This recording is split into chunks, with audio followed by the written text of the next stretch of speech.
The CBS morning studio buzzed with anticipation. Bright spotlights bathed the stage in warm light, and the live audience chattered excitedly, awaiting the guests' arrival. The large screen behind the hosts displayed clips from Bryan Cranston's new series, a highly anticipated return to television after the iconic Breaking Bad. The atmosphere was festive, filled with the promise of a light-hearted conversation about career, inspiration, and perhaps a few jokes about Heisenberg. But no one in the studio, not the audience, not the producers, not even Cranston himself, was prepared for what happened next. This moment would go down in television history as one of the most intense live conflicts ever. Bryan Cranston walked onto the set to thunderous applause. His signature smile, warm but with a hint of irony, immediately won over the crowd. Dressed in a sharp navy suit with the top button of his shirt undone, he exuded a relaxed confidence. The hosts, Gayle King, Tony Dokoupil, and Nate Burleson, greeted him with enthusiasm. Gayle, known for her charisma and sharp questions, took the lead, gesturing for Cranston to sit on the white leather couch. "Bryan, we are so thrilled to have you here!" Gayle exclaimed, her voice brimming with energy, though a faint glint in her eyes hinted at something more than a standard interview. "You're back with a new series, and everyone's talking about it. But first, tell us, what's it like to be in the spotlight again after such an iconic role as Walter White?"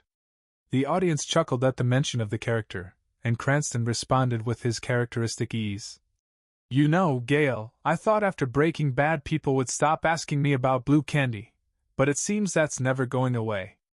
Laughter rippled through the studio, warming the atmosphere further. Tony Dokoupil added a quip about how his kids still call Cranston that scary chemistry teacher, while Nate Burleson chimed in, asking about preparing for the new role.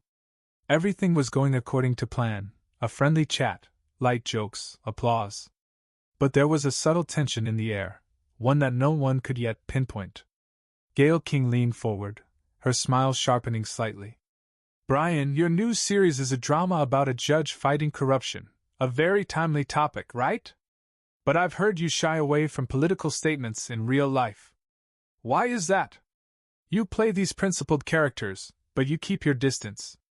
Isn't that a bit hypocritical?" The question hung in the air like a lightning bolt. The audience fell silent, with only a few people exchanging glances, trying to gauge where this was headed. The hum of the cameras overhead seemed louder in the quiet. Cranston tilted his head slightly, his smile intact but his eyes growing more serious. "Gayle, I'm an actor, not a politician," he replied calmly but firmly. "My job is to tell stories that make people think. I don't feel the need to shout my views from every corner to be heard." Gayle raised an eyebrow, her tone taking on a slight edge of sarcasm. "But you're playing a judge who's literally fighting the system. People want to know where you stand, Bryan. Are you dodging responsibility, or are you just afraid to say something wrong?" Tony Dokoupil let out a nervous laugh, trying to defuse the situation. "Gayle, let's give him a chance to talk about the series," he said, but his voice lacked conviction. Nate Burleson stayed silent, his gaze darting between Cranston and Gayle. The audience began to whisper, and a few pulled out their phones, sensing the conversation was taking an unexpected turn. Cranston clenched his fists briefly but quickly relaxed his hands, resting them on his knees. "I'm not afraid, Gayle," he said, his voice still even but carrying a hint of tension. "I just believe art can speak louder than loud statements. My series is my answer. If you want to know what I think, watch it." Gayle didn't back down. She leaned back in her chair, crossing her arms. "You know, Bryan, some say you use these roles to seem morally superior, but in real life, you're just hiding behind a script. What do you say to that?" The studio froze. A woman in the front row covered her mouth, and the man next to her started recording on his phone. A producer in headphones, standing off stage, gestured frantically to a camera operator. The camera zoomed in on Cranston's face, catching the subtle tightening of his jaw. Cranston took a slow breath, his gaze sharpening, though he maintained his composure. "Gayle, I'm not hiding," he said, his voice quiet but piercing. "I've lived long enough to know that words can be empty if there's no action behind them. My action is my work. I tell stories that make people think about justice, morality, humanity. If you think that's hiding, maybe you need to rethink what real courage looks like." The audience erupted in applause, but Gayle was unfazed. She leaned closer, her eyes narrowing. "Real courage, Bryan? What about openly supporting a cause? You avoid that because you're scared of losing fans? Or maybe you just don't care?" Tony Dokuppel tried to intervene again. "Gayle, let's talk about the series, there's so much to unpack." But his words were drowned out by the mounting tension. Nate Burleson tapped his fingers nervously on the desk, clearly unsure how to respond. The audience was divided. Some nodded in support of Cranston, while others whispered backing Gayle. Cranston leaned forward, his voice dropping lower, almost menacing, yet still controlled. "You want to know what I care about? I care when people use their platform to tear others down instead of having a real conversation. I care when journalists forget their job is to ask questions, not hurl accusations." Gayle smiled, but it was a cold smile.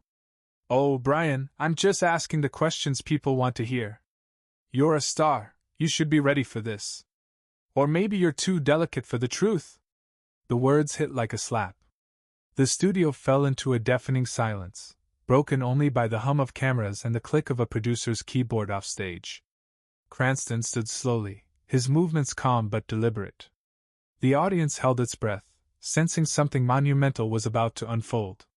But it's only the beginning. The CBS morning studio was frozen as Bryan Cranston rose slowly from the couch. His posture was upright but not aggressive, his eyes locked on Gayle King with a quiet, unyielding resolve.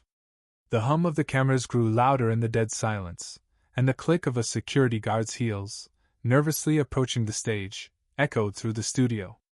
The audience held its breath, sensing that the moment they were witnessing would go down in television history. "Delicate?" Cranston repeated, his voice low but cutting like a blade.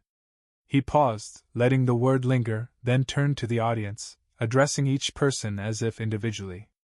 "Gayle, I'm not delicate. I'm just tired of people confusing journalism with a circus. You want the truth? Here it is. I don't know anyone my personal life on a platter to prove I care. My work is my principles. And if you think you can belittle me or my career for a few clicks, then it's not me who's delicate, it's you playing a dirty game." The audience erupted in applause, though not unanimously. Some sat in shock, hands pressed to their mouths, while others whispered, recording the moment on their phones. Gayle King, usually in command, looked rattled. Her smile vanished, and her hands, previously resting calmly on the desk, clenched tightly. She opened her mouth to respond, but Cranston didn't give her the chance. "I came here to talk about a series I poured my heart into, one made with respect for people who believe in justice," he continued, his voice trembling with restrained passion. "But instead, you chose to dig into gossip and throw accusations. You know what I've learned in this industry? Real strength isn't about shouting louder than everyone else. It's about staying true to yourself when someone tries to break you. And I won't break, Gayle. Not today." He turned to the audience, his gaze softening but his voice still firm. "If you want to know who I am, watch my work. Watch the stories I tell. They say more than any headline or tweet. And if anyone thinks being an actor is just playing roles, think again. It's about giving people hope, laughter, reflection. And I won't let anyone diminish that for ratings." The studio exploded with applause, louder than before. A woman in the third row wiped away tears, and the man beside her stood clapping. But not everyone was on Cranston's side. Some whispered that he was dodging accountability, that Gayle was right to push for transparency. A producer backstage, headphones slipping to his neck, gestured frantically to keep the camera on Cranston. The security guard, now at the edge of the stage, hesitated, unsure whether to intervene. Gayle King finally regained her composure.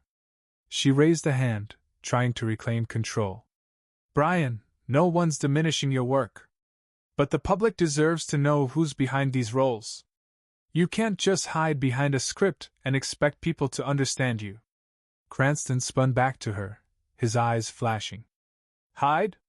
Gayle, I'm standing here, in front of you, in front of all these people, in front of the cameras. I'm not hiding. But I'm not going to dance to your tunes so you can sell another headline. If you want a real conversation, I'm ready. But if this is just a game of humiliation, I'm not playing. He turned toward the exit, his steps confident but unhurried. The click of his shoes on the stage floor echoed through the microphone he hadn't yet removed. The audience froze, realizing he was actually leaving. Tony Dokuppel tried to salvage the moment, calling out, "Bryan, wait, let's talk about the series." But his voice was drowned out by the crowd's murmur. Nate Burleson, silent until now, finally spoke. That was powerful." But his words were barely audible. Cranston paused at the edge of the stage, turning to the audience one last time. "Thank you for your support," he said quietly, sincerely. "And thank you for watching my work. It's for you." He removed his microphone, placed it gently on the floor, and walked off stage. The door closed behind him with a soft click, but to everyone in the studio, it sounded like thunder. The studio erupted in mixed reactions. Some stood and applauded, others whispered, clearly shocked. Gayle King sat motionless, her face a mix of anger and confusion. She tried to smile, but it was strained. "Well, that was unexpected," she said to the audience. "We'll be back after the break." The cameras cut to a commercial, but backstage was chaos. Producers scrambled, debating how this would affect ratings, while one already scrolled through Twitter, where the moment was going viral. Clips of Cranston's speech spread across social media faster than the producers could react. The hashtag Cranston walks out trended within minutes. The clash between Bryan Cranston and Gayle King became one of the week's biggest media stories. Clips of his speech flooded social media, sparking heated debates. Some called Cranston a hero for standing up for his dignity and principles, while others felt he dodged accountability by refusing to engage openly. Gayle King faced her share of criticism. Some accused her of unethical behavior, while others defended her, saying she was just doing her job by asking tough questions. For Cranston, the moment was more than a scandal. It was a chance to remind the world why he's beloved.